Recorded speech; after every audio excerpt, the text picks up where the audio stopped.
Mes chers amis, bonsoir. La charge m'incombe d'inaugurer cette soirée littéraire, et c'est avec force honneur que je vais tenter de vous présenter, en toute objectivité et sans flagornerie aucune, l'invité exceptionnel que nous avons la joie d'accueillir parmi nous, la pourtant jeune et déjà immense Taillé Sélassie. Mais laissez-moi sans plus attendre entrer dans le vif du sujet, non sans avoir auparavant noté l'impertinente sagacité de cette introduction.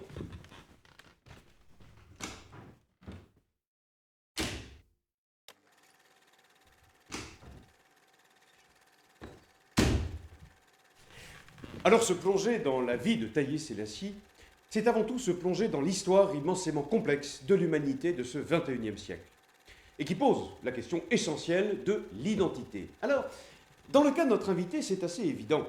Née d'une mère ghanéenne et d'un père nigérian, elle a vu le jour à Londres, puis elle a grandi aux Amériques et vit actuellement à Rome. La conclusion saute immédiatement aux yeux, Taillé Sélassie est une femme multinationale. I'm not multinational. Voilà. Mais Taillé Sélassie est aussi une femme qui collectionne les hobbies. DEA en relations internationales à Oxford. Violoncelliste. Photographe. Licence de littérature américaine à Yale. Pianiste.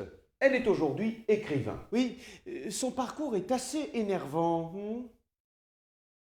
Forte de ses recherches, elle publie en 2005 un essai dans lequel elle y développe le concept de l'afropolitain et qui l'a fait immédiatement remarquer. Et c'est là que la trajectoire de Taillé Sélassie va prendre un nouveau virage, et pas des moindres, car elle va faire la rencontre de Toni Morrison.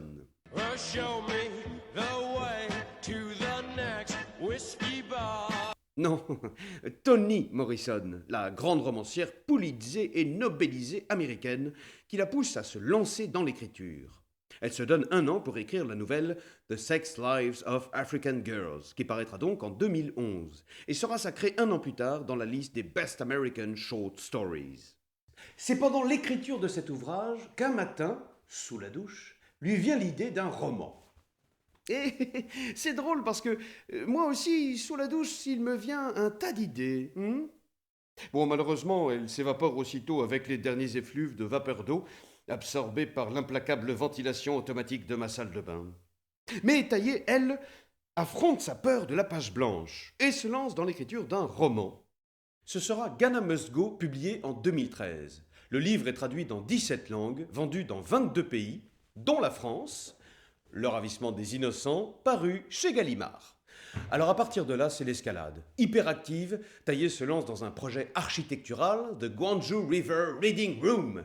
En 2014, elle participe à une conférence TED Global sur le thème de la multilocalité. Aujourd'hui, elle produit une série de documentaires sur la jeunesse artistique africaine, Afripedia, et travaille sur un autre projet, Exodus, un documentaire axé sur la migration à l'échelle mondiale. Voilà. Se plonger dans le monde de Taillé Sélassie, c'est partir du plus intime pour arriver à l'universel. Et l'on a le sentiment, en se penchant sur son travail, de toucher du bout du doigt l'insondable profondeur de l'âme humaine.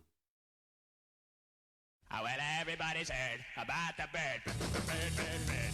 The bird's a winner. Well, the bird, bird.